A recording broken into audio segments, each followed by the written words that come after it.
Hello everyone, हम लोग solution कर रहे थे जिसमें हम लोग पिछले क्लास में हेनरी लॉ पढ़े थे। ठीक है, आज हम लोग उस पर कुछ न्यूमेरिकल करने वाले हैं। ठीक है, तो हमारा पहला न्यूमेरिकल जो है वो ये है, हम यहाँ पे बोर्ड पे लिख के रखे हैं कि O2 is bubbled through water at 293 kelvin. ठीक है, कि ऑक्सीजन को पास कराया जाता है किसमें, वाटर में पास कराया जाता है। कितने टेम्परेचर पे, 293 केल्विन पे। Assuming that O2 exert partial pressure of 0.98 bar. Oxygen जो प्रेशर लगा रहा है वो कितना लगा रहा है, 0.98 बार। बोलता है calculate the solubility of O2 इन ग्राम पर लीटर। हम लोग को क्या कैलकुलेट करना है, सॉल्युबिलिटी कैलकुलेट करना है किसमें, ग्राम पर लीटर में सॉल्युबिलिटी कैलकुलेट करना है। The value of Henry constant for O2 is इतना 334.84 किलो बार। ये हमारा दिया हुआ है। तो चलिए इसको सॉल्व करते हैं हम लोग। कैसे सॉल्व करेंगे वो देखिए। हमारा जो गिवन डेटा वो क्या है, पार्शियल प्रेशर ऑफ O2 ये कितना दे रखा है, ये हमारा दे रखा है 0.98 बार। ठीक है, उसके बाद KH जो दे रखा है हेनरी कांस्टेंट वो है 34.84 किलो बार। ठीक है, इतना दे रखा है। हम लोग को क्या निकालना है, सॉल्युबिलिटी निकालना है ग्राम पर लीटर में। ठीक है, तो देखिए हम लोग क्या जानते हैं, by Henry law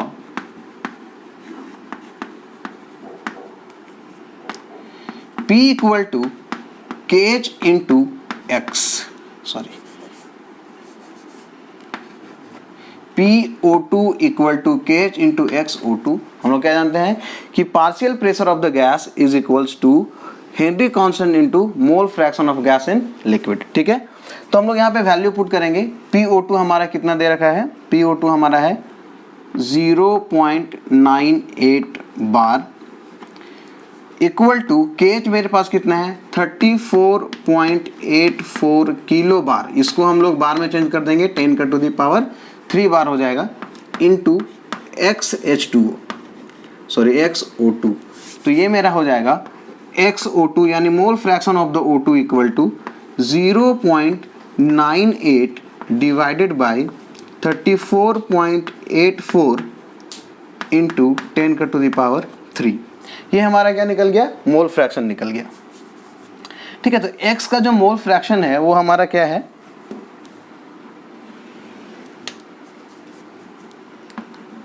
X of O2 equal to आ जाएगा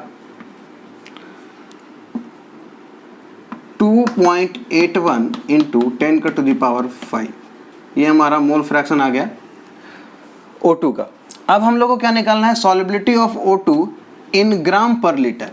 अब देखिए XO2 कहने का मतलब क्या हो गया, number of moles of O2 divided by number of moles of O2 plus number of moles of H2O equal to है मेरे पास 2.81 इंटू 10 का टू द पावर 5। ये हमारा है। तो मोल फ्रैक्शन ऑफ ऑक्सीजन को हम लोग लिख सकते हैं number of moles of oxygen divided by number of moles of oxygen plus number of moles of water. अब ये बात कर रहा है कि मेरा वाटर का नंबर ऑफ मोल्स हम लोग को निकालना पड़ेगा। किसका नंबर ऑफ मोल्स निकालना पड़ेगा, वाटर का। ठीक है, क्योंकि हम लोग को इसी का निकालना है। तो इधर आप लिखिए, इसको हम लोग मिटाते हैं।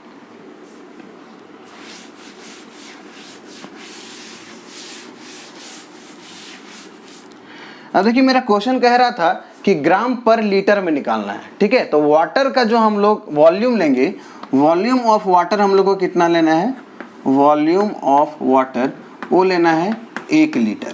ठीक है, कितना लेंगे हम लोग, 1 लीटर। तो मास ऑफ वाटर कितना हो जाएगा, 1000 ग्राम। 1 लीटर अगर है तो वो मेरा कितना होगा, 1 kg। और 1 kg को हम लोग कितना लिख सकते हैं, 1000 ग्राम। तो हम लोग number of moles of H2O अगर निकालें तो वो क्या हो जाएगा, 1000 डिवाइडेड बाई 18। ये आपका आ जाएगा 55.5 मोल। ये हमारा निकल गया क्या, number of moles of water, यहाँ पे हम लोग को निकल गया। ठीक है, अब देखो हम लोग क्या जानते हैं कि मेरे पास एक्सप्रेशन आया है n of O2, number of moles of O2 divided by number of moles of oxygen plus number of moles of water equal to 2.81 into 10 to the power 5। ये हमारा है। हम लोग क्या जानते हैं कि वाटर के कंपैरिजन में ऑक्सीजन का जो नंबर ऑफ मोल्स रहेगा वो बहुत ही कम रहेगा, तो इसलिए हम लोग क्या लिख सकते हैं, number of moles of O2 is much less than number of moles of H2O, so it can be neglected in denominator. हम लोग क्या करेंगे, इसके मोल को नेग्लेक्ट कर देंगे क्योंकि वाटर के कंपैरिजन में इसका अमाउंट क्या रहेगा, बहुत ही कम रहेगा। तो मेरा हो जाएगा क्या, NO2 divided by NH2O is equals to 2.81 into 10 to the power 5। Sorry, यहाँ पे हमारा हो जाएगा -5। ये चूँकि कम है मोल फ्रैक्शन तो हम लोग -5 लिखेंगे। अब देखो हम लोग क्या लिखेंगे, number of moles of O2 divided by water का नंबर ऑफ मोल्स मेरा कितना निकला है, 55.5। तो ये हमारा हो जाएगा 55.5 equal to 2.81 into 10 to the power -5। हमारा ये हो गया। अब हम लोग क्या लिख सकते हैं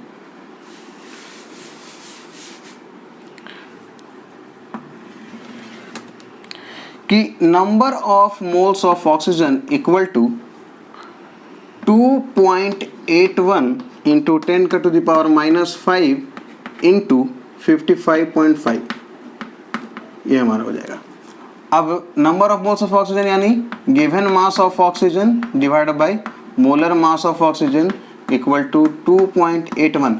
मोलर मास हम लोग यहाँ पुट कर देंगे, ऑक्सीजन का हो जाएगा 32, तो 2.81 into 10 to the power -5 into 55.5, यानी मेरा मास जो हो जाएगा वो हो जाएगा 2.81 into 10 to the power -5 into 55.5 into 32। तो मास मेरा क्या हो जाएगा, 0.05 ग्राम, किसमें, 1 लीटर में, ग्राम पर लीटर। ठीक है, तो ये मेरा क्या निकल गया, इतना मास सॉल्युबल होगा 1 लीटर वाटर में। तो ये हमारा पहला क्वेश्चन हो गया, आप इसको नोट डाउन कीजिए। तो हम लोग पिछले क्वेश्चन देखे, अब हमारा नेक्स्ट क्वेश्चन है कि H2S is a toxic gas with rotten egg like smell is used for the qualitative analysis if the solubility of H2S in water at STP is 0.195 मोल पर kg। ये देखिए उसका solubility दे रखा है कि 1 kg वाटर में 0.195 मोल ऑफ H2S गैस उसमें dissolve है। बोलता है कैलकुलेट हेनरी लॉ कांस्टेंट। हमको यहाँ पे हेनरी लॉ कांस्टेंट कैलकुलेट करना है। तो देखिए हमारा सॉल्युबिलिटी जो है, सॉल्युबिलिटी ये कितना दिया हुआ है, 0.195 मोल पर केजी। क्लियर है। अब एसटीपी पे बात कर रहा है, तो एसटीपी पे जो प्रेशर होगा H2S का वो कितना होगा, 1 बार होगा। कितना होगा, 1 बार। अगर हम लोग बार में लें तो 1 बार होगा। ठीक है, तो according to Henry law constant हम लोग क्या जानते हैं, अकॉर्डिंग टू हेनरी लॉ हम लोग देखते हैं P equal to KH into x. P pressure of H2S into Henry constant into mole fraction of H2S, ये हम लोग का फॉर्मूला है। तो यहां से हम लोग को क्या निकालना है, हेनरी कांस्टेंट, यानी हम लोग को निकालना है KH के वैल्यू। तो KH इक्वल टू क्या होगा, pressure of H2S divided by mole fraction of H2S। अब देखो प्रेशर ऑफ H2S हमारा दे रखा है कितना, 1 बार, क्योंकि STP पे है। ठीक है, प्रेशर हम लोग का कितना है, 1 बार, क्योंकि किस पे है, STP पे कंडीशन दिया हुआ है। तो हम लोग को क्या निकालना है, मोल फ्रैक्शन ऑफ H2S। क्या निकालना है, मोल फ्रैक्शन ऑफ H2S। अब यहां पे देखिए आप क्या कहता है, सॉल्युबिलिटी है 0.195 मोल पर केजी, यानी 1 केजी वाटर में 1 KG of H2O contain 0.195 mole of H2S, ठीक है। यानी 1 kg वाटर में कितना, इतना मोल H2S का है। 1 kg यानी कितना ग्राम, 1000 ग्राम हम लोग यहाँ लिख सकते हैं। 1000 gram of H2O contain 0.195 mole of H2S। तो हम लोग क्या लिख सकते हैं, mole fraction of H2S equal to number of moles of H2S divided by number of mole of H2S plus number of moles of H2O। ये हो जाएगा हमारा। अब इसको हम लोग क्या लिख सकते हैं, सो देखिए number of moles of H2S कितना दे रखा है 0.195 divided bye 0.195 plus number of moles of water निकालेंगे तो क्या होगा, given mass by molar mass. Given mass कितना है 1000, तो हम लोग यहाँ पे क्या लिखेंगे 1000 डिवाइडेड बाय 18 इसका मोलर मास। क्लियर है बात यहाँ तक। तो ये हमारा हो जाएगा 0.195 डिवाइडेड बाय 0.195 प्लस 55.5, ये हो जाएगा। अब मेरा क्या हो गया, XH2S यानी mole fraction of H2S equal to 0.195 divided by क्या हो जाएगा 55.695। अगर हम इसको सॉल्व करें तो मेरे पास ये आएगा 3.5 इंटू 10 का टू द पावर -3। ये हमारा आ गया मोल फ्रैक्शन किसका, H2S का। अब इसको कैलकुलेट करके देखिएगा, इतना आएगा आपका। ठीक है, अब हम लोग क्या करेंगे, इस फॉर्मूले पे पुट करेंगे। पहले इतना आप नोट डाउन कीजिए। तो हम इसको मिटा देते हैं। तो देखो मेरा क्या है KH, तो KH इक्वल टू हम लोग क्या लिख सकते हैं, प्रेशर यानी कितना 1 बार डिवाइडेड बाय क्या हो जाएगा हमारा 3.5 इंटू 10 का टू द पावर -3। हम इसको करेंगे लगभग तो ये हो जाएगा 285.6 बार। ये हमारा हो जाएगा आंसर। ठीक है, तो ये हमारा सेकंड क्वेश्चन था। इसका सॉल्यूशन ये है, आप इसको नोट डाउन कीजिए।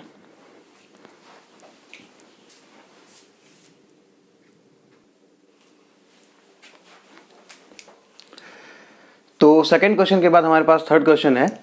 हमारा थर्ड क्वेश्चन है, Henry law constant for CO2 in water is 1.67 into 10 का टू द पावर 8 पास्कल। यानी मेरे पास KH का वैल्यू दिया हुआ है, KH का वैल्यू दिया हुआ है 1.67 इंटू 10 का टू द पावर 8 पास्कल। ठीक है, calculate the quantity of CO2 in 500 ml of soda water. यानी वॉल्यूम ऑफ सोडा वाटर दिया हुआ है, वॉल्यूम ऑफ सोडा वाटर ये दिया हुआ है 500 ml। ठीक है, अब प्रेशर ऑफ CO2 भी दिया हुआ है। प्रेशर ऑफ CO2 कितना दिया हुआ है 2.5 atm। देखो प्रेशर ऑफ CO2 कितना दिया हुआ है 2.5 atm। हम लोग को क्या निकालना है, हम लोग को मास निकालना है कि कितना मास जो है CO2 का वो डिसॉल्व है। ठीक है, हम लोग को मास निकालना है। तो हम लोग क्या देखेंगे, अकॉर्डिंग टू हेनरी लॉ। देखो अकॉर्डिंग टू हेनरी लॉ सब वही फॉर्मूला पे बनेगा। तो P of CO2 equal to KH into X of CO2। Clear है बात यहाँ तक। अब देखिए प्रेशर कितना दिया हुआ है 2.5 atm, यानी 2.5 इसको 101325 से मल्टीप्लाई करेंगे, क्योंकि किस में कन्वर्ट करने के लिए, पास्कल में कन्वर्ट करने के लिए। ठीक है, तो इक्वल टू मेरे पास K का वैल्यू कितना है 1.67 इंटू 10 का to the power 8 pascal into mole fraction of CO2। यहाँ पे हम लोग लिख लेंगे कि 1 atm equal to 101325 pascal. Clear है बात यहाँ तक। अब देखिए हम लोग क्या करेंगे, mole fraction of CO2 equal to क्या हो जाएगा 2.5 into 101,325 is divided by 1.67 into 10 का टू द पावर 8। ये हमारा आ गया। हम इसको सॉल्व करेंगे तो हमारा आएगा वैल्यू 1.52 इंटू 10 का टू द पावर -3। तो मोल फ्रैक्शन मेरा कितना आ गया, इतना आ गया। हम यहाँ कैलकुलेट करके सीधा लिख दिए हैं, आप इसको कैलकुलेट कीजिएगा, ठीक है। अब मेरे पास मोल फ्रैक्शन ऑफ CO2 है 1.52 इंटू 10 का टू द पावर -3। मेरा ये मोल फ्रैक्शन निकल गया, ठीक है। इतना लिखेंगे हम लोग। हम ऊपर भी ये क्वेश्चन को इरेज करते हैं। अब देखो ये x of CO2 equal to हम क्या लिखेंगे, number of moles of CO2 divided by number of moles of CO2 plus H2O, sorry number of moles of H2O, number of moles of H2O। अब हम लोग को number of moles of H2O पता होना चाहिए कितना होगा। अब यहाँ पे एक बात देखिए कि H2O के केंद्र में मोल फ्रैक्शन क्या है, बहुत ही कम है। मोल फ्रैक्शन क्या है यहाँ पे, बहुत कम, यानी जो कार्बन डाइऑक्साइड वाटर के अंदर होगा वो बहुत ही कम होगा। इसलिए हम लोग क्या कर सकते हैं, इसको नेग्लेक्ट कर सकते हैं। Since NCO2 number of moles of CO2 is much less than number of moles of H2O, so it can be neglected.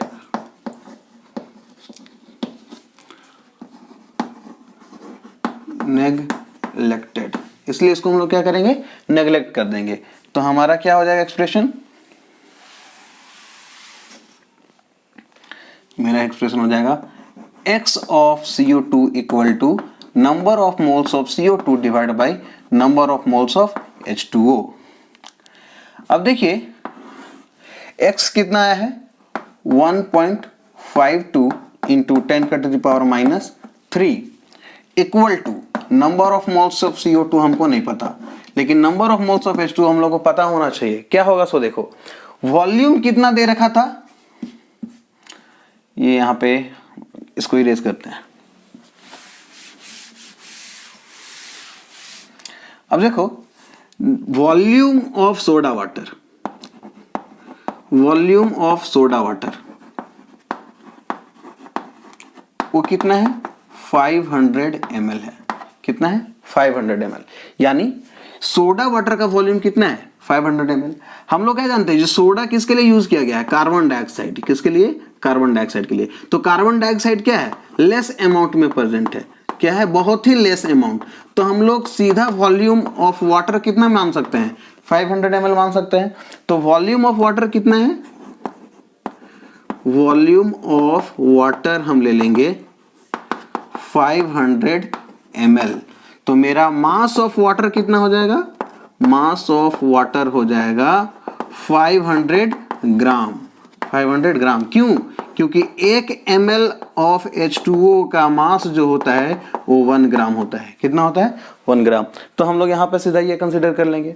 अब देखो इसको आगे बढ़ाएंगे। तो number of moles of CO2 divide by number of moles of H2O। तो number of moles of H2O, तो given mass कितना है 500, गिवन मास कितना है 500, और मोलर मास कितना होता है वाटर का 18। क्लियर है। तो अब देखो number of moles of CO2 equal to 1.52 into 10 का टू द पावर -3 इंटू 500/18। ये हो गया हमारा।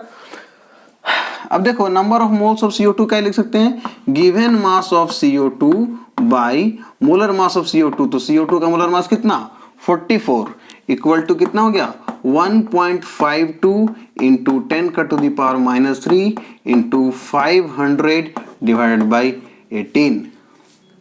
तो W ऑफ CO2 क्या हो जाएगा मेरा 1.52, इसको हम क्या लिख सकते हैं इंटू 1/1000 इंटू 500/18 इंटू, अब ये 44 उधर जाएगा 44।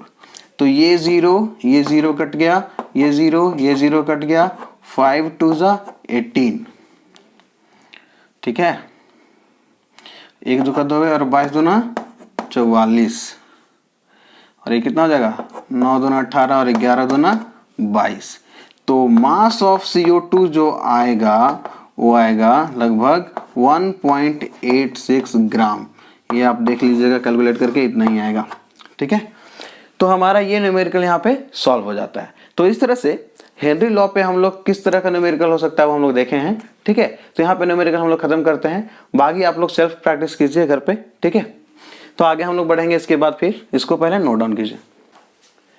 हेनरी लॉ के बाद हमारा जो टॉपिक है वो है वेपर प्रेशर। ठीक है, तो हम लोग पहले वेपर प्रेशर के बारे में देखेंगे कि वो क्या है। देखो, वेपर प्रेशर जैसे नाम से ही लगता है कि किसका प्रेशर, तो वेपर का प्रेशर। तो इसको हम लोग डिफाइन कैसे करेंगे। अब देखो, जैसे कि मान लो मेरे पास एक कंटेनर है। ठीक है, मेरे पास क्या है, एक कंटेनर है और इस कंटेनर में क्या है, मेरा लिक्विड मॉलिक्यूल। ये हमारा इसमें क्या है, लिक्विड मॉलिक्यूल है। और इस कंटेनर को हम लोग क्या करेंगे, ऊपर से कवर कर देंगे। क्या करेंगे हम लोग, ऊपर से कवर कर देंगे।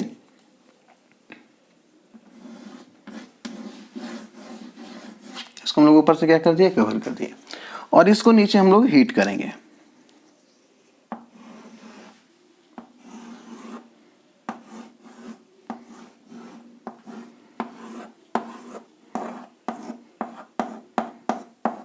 इसको हम लोग क्या करेंगे, हीट करेंगे। अब जब हीट करेंगे तो यहां से वेपर बनना स्टार्ट होगा। क्या होगा, ये खाली जो एम्प्टी स्पेस है यहाँ पे, वैकेंट स्पेस, इसको वेपर मॉलिक्यूल क्या करेंगे, फिल करेंगे। और ये जो वेपर का मॉलिक्यूल है ये रैंडमली इधर उधर क्या करेगा, टकराएगा। टकराने के बाद कुछ टाइम के बाद वो क्या हो जाएगा, धीरे धीरे ठंडा होगा वेपर, कंडेंस होकर फिर कहाँ चला जाएगा, ये इसमें चला जाएगा। क्लियर बात है यहाँ तक। इस तरह से दोनों चीज होते रहेगा, ये वेपराइज होते रहेगा और ये कंडेंस होते रहेगा। दोनों चीज होगा, क्या होगा, ये वेपर में कन्वर्ट होगा और ये कंडेंसेशन होगा, यानी वापस अंदर आएगा। तो जब ये दोनों का स्पीड क्या हो जाएगा, सेम हो जाएगा, तो हम लोग क्या बोलेंगे कि सॉल्यूशन इक्विलिब्रियम में आ गया। किस में आ गया, इक्विलिब्रियम में आ गया। जब ये सॉल्यूशन, जब ये लिक्विड, जब हम लोग सॉल्यूशन नहीं, जब ये लिक्विड किस में आ जाएगा, इक्विलिब्रियम में आ जाएगा। वेपर किसके साथ, लिक्विड के साथ इक्विलिब्रियम में आएगा। तब इस वेपर के द्वारा जो प्रेशर एक्सर्ट किया जाएगा उस प्रेशर को हम क्या बोलेंगे, वेपर प्रेशर। तो इसको हम लोग क्या लिखेंगे, it is defined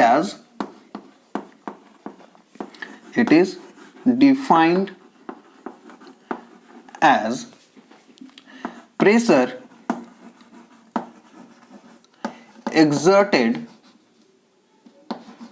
exerted by vapor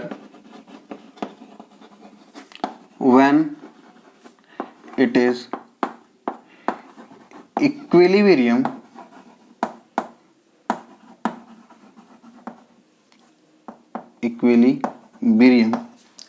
with liquid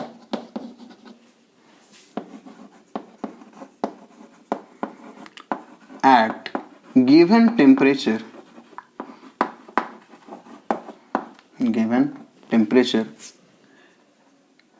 is called vapor pressure of liquid. Vapor pressure of liquid. ठीक है, ये हमारा वेपर प्रेशर का डेफिनेशन हुआ। कब, जब वेपर और लिक्विड इक्विलिब्रियम पे आ जाएगा और ये वेपर के द्वारा जब प्रेशर लगेगा तो उस प्रेशर को हम क्या बोलेंगे, vapour pressure of that liquid. ठीक है, अब ये जो वेपर प्रेशर है किन किन फैक्टर्स पे डिपेंड करता है। ठीक है, तो फैक्टर्स जो है,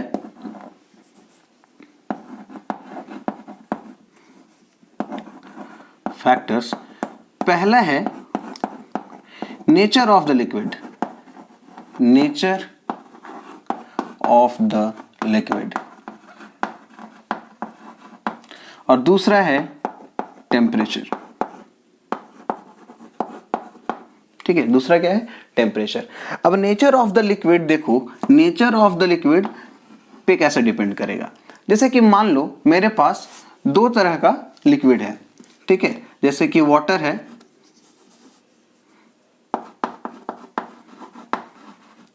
और पेट्रोल है, मान लो पेट्रोल है। अब देखो वाटर जो है ना, इसका ये हम लोग बोल सकते हैं पेट्रोल जो है वो मोर वोलाटाइल है। क्या है? More volatile. ये जल्दी क्या होगा? एस्केपिंग टेंडेंसी, यानी इसका वेपर जल्दी जल्दी फॉर्म होगा। इसका वेपर क्या होगा? जल्दी जल्दी फॉर्म होगा। यानी मोर वोलाटाइल मतलब जिसका एस्केपिंग टेंडेंसी क्या होगा? ज्यादा होगा। और जिसका एस्केपिंग टेंडेंसी ज्यादा होगा वो ज्यादा से ज्यादा वेपर फॉर्म करेगा और उसका प्रेशर हम लोग का क्या होगा? ज्यादा होगा। उसी तौर पे अगर हम लोग टेम्परेचर बढ़ाएंगे किसी भी लिक्विड में, जैसे कि वाटर है, मान लो अगर आपका वाटर है कोई, अगर लोअर टेम्परेचर पे ये कम वेपर फॉर्म करेगा और जब हम लोग टेम्परेचर बढ़ाएंगे तो वेपर ये क्या होगा? मोर वेपर फॉर्म करेगा और उसका प्रेशर भी ज्यादा होगा। यानी हम लोग क्या बोल सकते हैं कि टेम्परेचर जो है वो आप जितना ज्यादा बढ़ाओगे वेपर प्रेशर उतना ज्यादा होगा। ठीक है, temperature is directly proportional to vapour pressure. जितना ज्यादा वोलेटाइल नेचर होगा लिक्विड का वो उतना ज्यादा वेपर फॉर्म करेगा, और जितना कम वोलेटाइल नेचर होगा लिक्विड का वो उतना कम वेपर फॉर्म करेगा। तो ये हमारा था वेपर प्रेशर।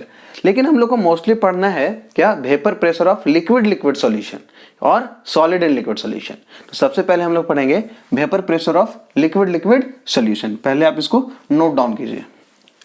तो अब हमारा टॉपिक है vapour pressure of liquid liquid solution. आइए इसको हम लोग समझते हैं।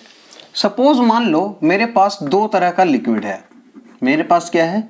दो तरह का लिक्विड है, ए और बी, और दोनों कैसा लिक्विड है? मिसिबल लिक्विड है। कैसा लिक्विड है ये? Miscible liquid.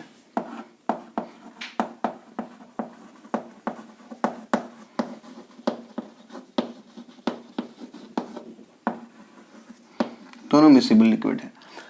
अब इस दोनों लिक्विड को हम लोग क्या करेंगे? मिक्स कर देंगे एक साथ, यानी सॉल्यूशन प्रिपेयर करेंगे। इसमें हम लोग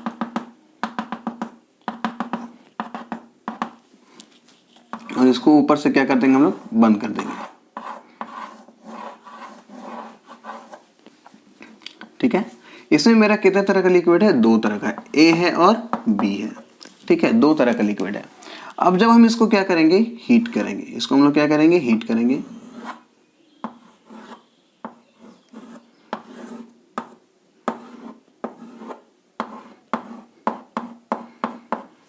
अब जब इसको हम हीट करेंगे तो यहाँ पे वेपर फॉर्म होगा। यहाँ पे क्या होगा? वेपर फॉर्म होगा। तो दो लिक्विड के कारण वेपर फॉर्म होगा। यहाँ पे क्या होगा? दो लिक्विड के कारण वेपर फॉर्म होगा। मान लो कि ये मॉलिक्यूल जो है वो ए का है और ये जो मॉलिक्यूल है वो मान लो बी का है। क्लियर है बात यहाँ तक? तो ये जो वेपर बन रहा है, ठीक है, तो ये जो प्रेशर वेपर प्रेशर होगा वो दोनों लिक्विड के कारण होगा, ए के भी कारण होगा और बी के भी कारण होगा।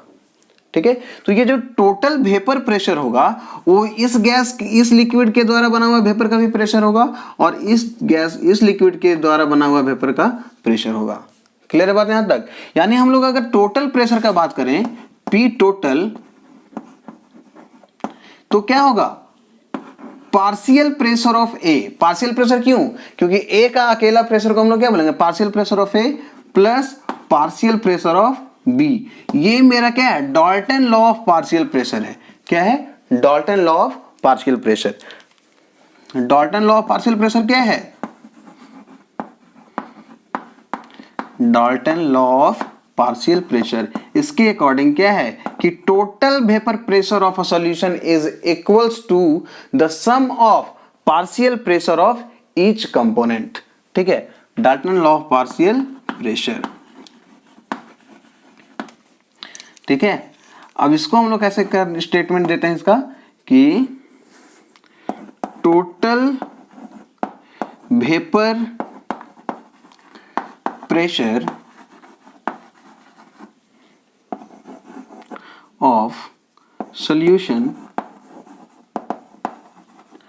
इज इक्वल टू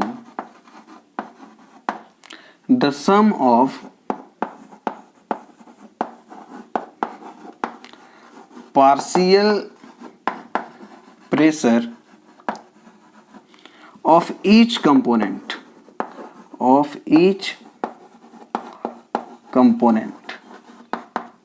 ठीक है, partial pressure of each component.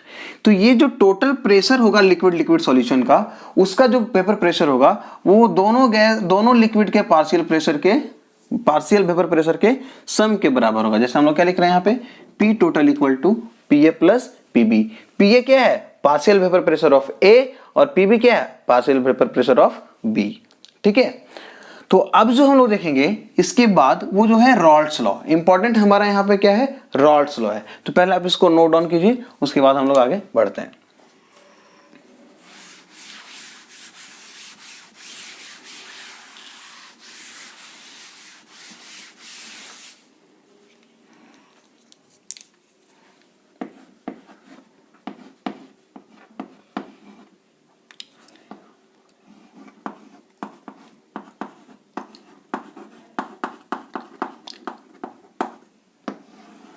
रॉल्ट्स law, ठीक है। ये रॉल्ट्स लॉ क्या है सो समझिए। रॉल्ट्स लॉ क्या कहता है? अब जैसे देखो ये मेरा क्या है? सॉल्यूशन है। अब हम लोग के यहाँ पे ए का भी वेपर बन रहा है और बी का भी वेपर बन रहा है, लेकिन किसका वेपर जो है वो ज्यादा बनेगा? अगर मान लो ए का वेपर ज्यादा है या बी का वेपर ज्यादा है, या बी का वेपर ज्यादा है या ए का वेपर कम है, ठीक है, तो किसका वेपर ज्यादा है या किसका वेपर कम है वो किस चीज पे डिपेंड करेगा? वो डिपेंड किस पे करेगा? अगर मान लो कि इस सॉल्यूशन के अंदर ए का अमाउंट ज्यादा है तो इसका वेपर प्रेशर, इसका वेपर ज्यादा बनेगा, और बी का अगर अमाउंट कम है तो इसका वेपर कम बनेगा। यानी इस सॉल्यूशन के अंदर जिस कंपोनेंट का मात्रा ज्यादा रहेगा उसका वेपर ज्यादा बनेगा, और जिस कंपोनेंट का मात्रा कम है उसका वेपर कम बनेगा। तो रॉल्ट्स लॉ यही कहता है। रॉल्ट्स लॉ क्या कहता है कि partial pressure of the gas is directly proportional to the mole fraction of that component in liquid। इस लिक्विड के अंदर जितना इसका मोल फ्रैक्शन रहेगा उतना ही वेपर प्रेशर ये बनाएगा। अगर मोल फ्रैक्शन इसका ज्यादा है तो इसका वेपर भी ज्यादा बनेगा। क्लियर है बात यहां तक? तो सबसे पहले हम लोग इसको क्या करते हैं? लिखते हैं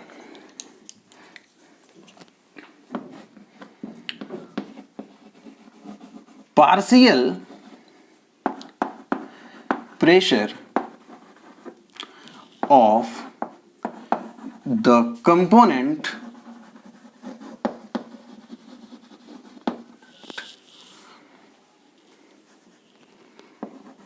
at given temperature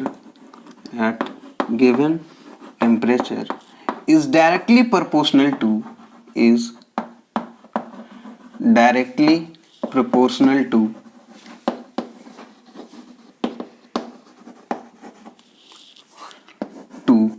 the mole fraction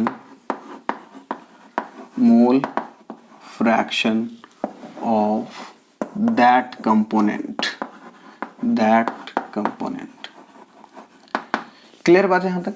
यानी हम लोग क्या लिख सकते हैं मैथमेटिकली,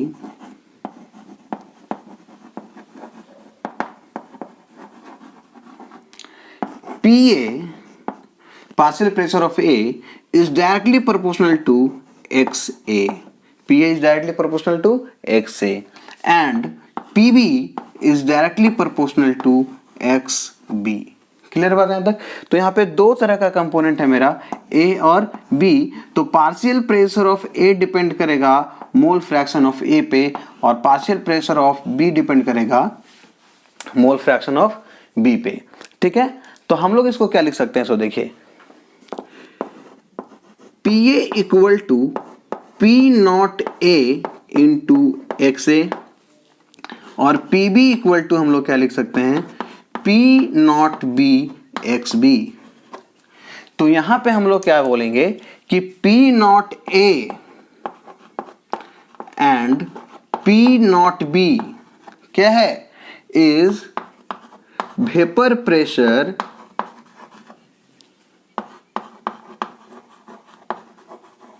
of pure component।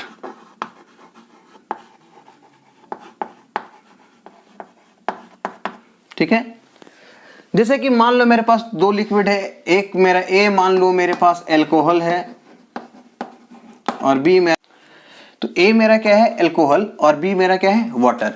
तो अगर हम प्योर अल्कोहल को क्या करेंगे? अगर प्योर अल्कोहल को अगर हीट करेंगे और उसका जो वेपर प्रेशर रहेगा उसको हम लोग क्या लिखेंगे? पी नॉट ए, और प्योर वाटर का जो वेपर प्रेशर होगा उसको हम लोग क्या लिखेंगे, पी नॉट बी। यानी जो भी कंपोनेंट लिए हैं उसके जो प्योर फॉर्म में जो वेपर प्रेशर होगा उसको हम लोग पी नॉट ए और पी नॉट बी से रिप्रेजेंट करते हैं। तो हमारा रॉल्स लॉ क्या कहता है, हमारा रॉल्स लॉ कहता है कि किसी भी सॉल्यूशन के अंदर किसी भी कंपोनेंट का प्रेशर जो है, पार्शियल प्रेशर जो है, वो डिपेंड करेगा कि उसका मोल फ्रैक्शन कितना है उस सॉल्यूशन के अंदर। क्लियर है? तो ये था हमारा रॉल्स लॉ, लेकिन इसको मैथमेटिकली हम लोग और आगे बढ़ाएंगे। वो देखिए,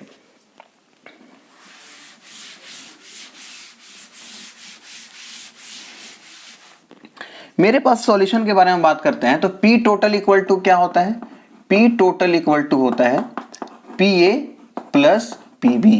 ये हमारा था इक्वेशन।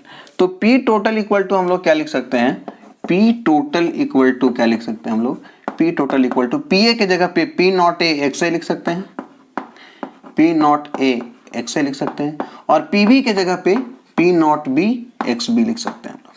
ये मेरा स्टेटमेंट हुआ। अब देखो हम लोग इसको कैसे चेंज करेंगे। हम लोग P टोटल इक्वल टू क्या लिख सकते हैं, P टोटल इक्वल टू लिख सकते हैं P नॉट A, XA को लिख सकते हैं 1 minus XB plus P not B into XB। ऐसा इसलिए क्योंकि हम लोग जानते हैं क्या कि XA प्लस XB क्या होता है, हम लोग क्या जानते हैं कि XA plus XB equal to 1 होता है। तो XA को हम लोग क्या लिख सकते हैं, 1 माइनस XB। ठीक है, तो मेरे पास क्या हो गया, P total equal to P not A minus P not A into XB plus P not B into XB। अब हम लोग क्या लिख सकते हैं कि P total equal to P not A plus P not B minus P not A, अगर हम यहां से XB कॉमन लें तो। क्लियर है बात यहां तक? तो हम लोग यहां पे XA को चेंज किए, हम लोग यहां पे XB को भी चेंज कर सकते हैं। हम लोग कैसे लिख सकते हैं कि P total equal to P not A XA plus P not B, XB को हम लोग लिख सकते हैं 1 माइनस XA। तो P टोटल जो है वो क्या लिख सकते हैं हम लोग, P not A XA plus P not B minus P not B XA। तो यहां पे मेरा क्या हो जाएगा, P total equal to P not A XA minus P not B XA plus P not B। तो हमारा एक्सप्रेशन क्या आ गया, P total equal to P not A minus P not B, यहां पे मेरा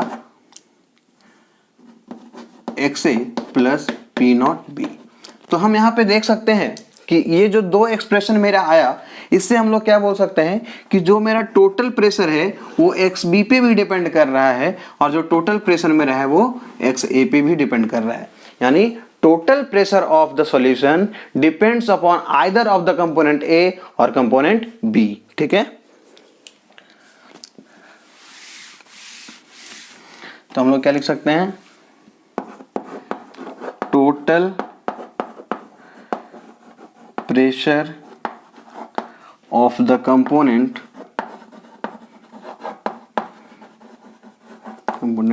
depends upon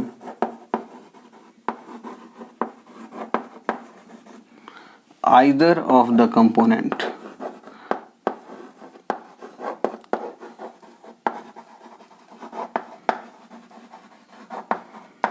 A और B।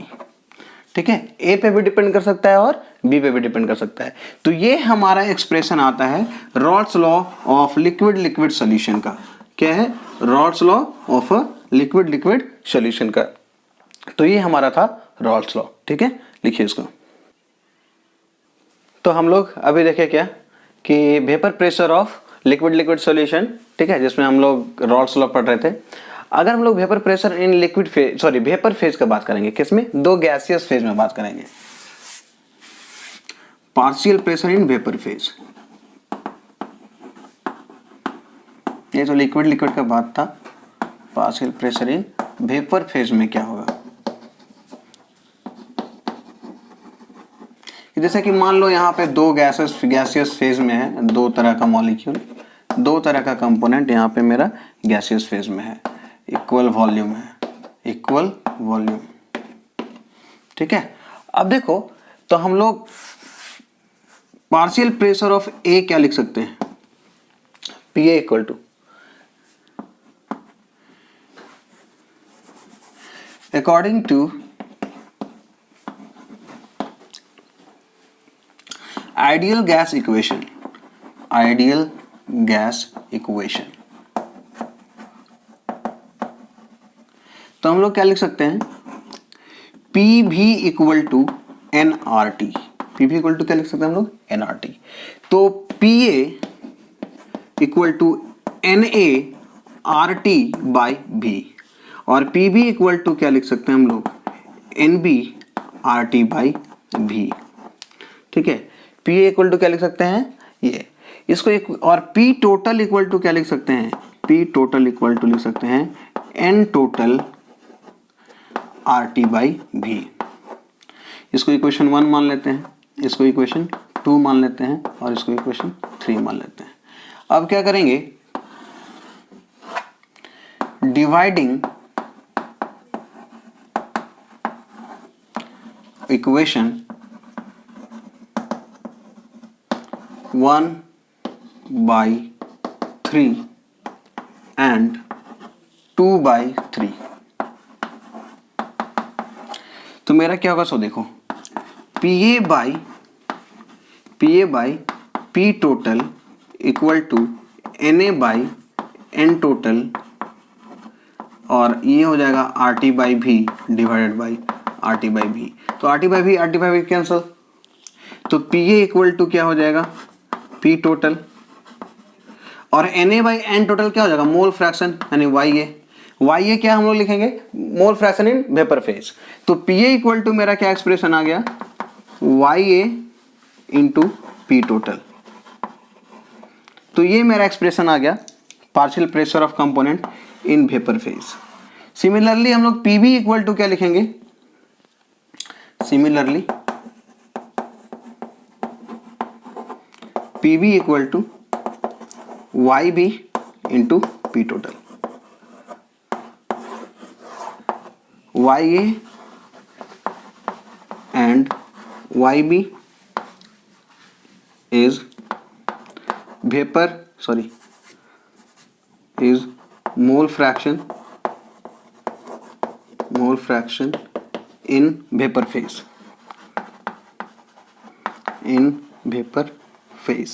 तो ये था हमारा partial pressure in liquid phase में और partial pressure in vapour phase में। अब हम लोग ग्राफ देखेंगे रॉल्स लॉ का, वो कैसा होता है। ठीक है, इसको हम लोग इरेज करते हैं, इसको नोट डाउन कीजिए पहले।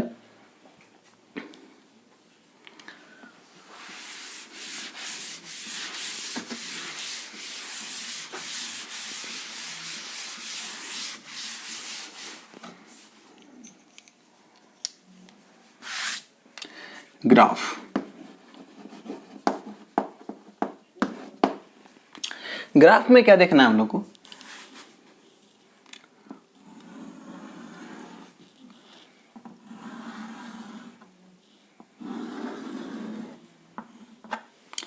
ठीक है। यहां पे हम लोग इस तरह का ग्राफ बनाते हैं। मेरे पास दो कंपोनेंट हैं, एक ए है और बी है। इधर हम लोग मोल फ्रैक्शन को रिप्रेजेंट करते हैं, एक्स ए और एक्स बी। यहाँ एक्स ए और एक्स बी। यहाँ पे मोल फ्रैक्शन ए का 1 है, तो इधर क्या है 0, इधर बी का 0 है, तो इधर एक्स बी का 1। क्लियर बात है यहाँ तक। अब यहाँ देखो मोल फ्रैक्शन, इस साइड हम लोग क्या रिप्रेजेंट कर रहे हैं, मोल फ्रैक्शन। अब देखो ए का जो मोल फ्रैक्शन है वो इस तरफ क्या हो रहा है 1 से 0, यानी इधर डिक्रीज कर रहा है। ठीक है, तो यहां से हम लोग दिखाएंगे इस तरह का मोल फ्रैक्शन क्या हो रहा है, डिक्रीज हो रहा है, तो प्रेशर जो है वो डिक्रीज करेगा। यहां हम लोग लिखेंगे पी नॉट ए और यहां पे हम लोग लिखेंगे पी नॉट बी। ठीक है, और इधर से 0 से 1 जा रहा है, यानी ये इंक्रीज कर रहा है, तो ये सॉरी यहाँ पे जाएगा। ये जो प्लॉट है ये हम लोग लिखेंगे पी ए और ये है पी बी। अब यहां पे जो हम लोग मिलाएंगे इसको,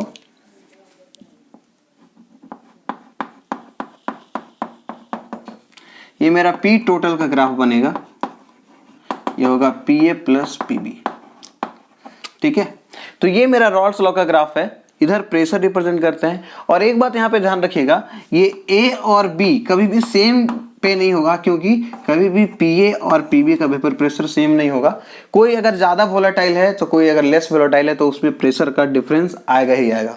इसलिए कभी भी हम लोग इसको सीधा सीधा दोनों एक लाइन पे नहीं दिखा सकते हैं, यानी दोनों का प्रेशर सेम नहीं दिखाएंगे, हमेशा एक कम और एक ज़्यादा या एक कम एक ज़्यादा होगा। अगर यहाँ पे हम लोग ए का वेपर प्रेशर कम दिखाए हैं, बी का वेपर प्रेशर ज़्यादा दिखाए हैं, यानी क्या है यहाँ पे B is more volatile, B is more volatile than A. इसीलिए यहाँ पे क्या है, ए का वेपर प्रेशर कम है और बी का वेपर प्रेशर ज्यादा है। अगर ए ज्यादा वोलेटाइल रहेगा और बी कम, तो इसको हम लोग ऊपर कर देंगे और इसको हम लोग नीचे कर देंगे।